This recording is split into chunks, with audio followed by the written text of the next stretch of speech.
Our fourth subset are called rational numbers. These include natural numbers, whole numbers, and integers. Rational numbers also include square roots of perfect squares, like for example square root of 9, which is also equal to 3.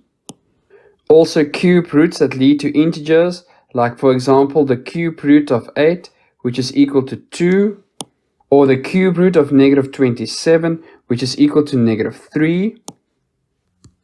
We also get fractions, for example 3 over 7, which is between 0 and 1, or negative 4 over 3, which is between negative 2 and negative 1, or any other fractions that you can find on the number line.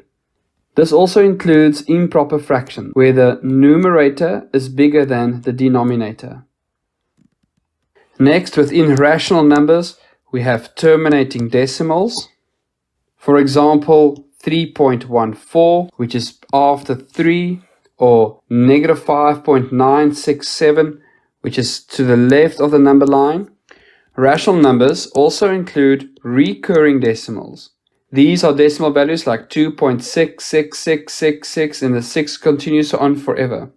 So those numbers that repeat are called recurring values. And we write a dot on the values that do continue.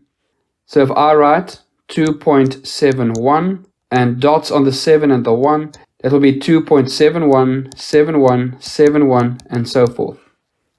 So within rational numbers, we had natural numbers, whole numbers, integers, and then extra in this section, square roots, cube roots, fractions, terminating decimals, and recurring decimals. And all of these values are real numbers because they do exist somewhere on a number line.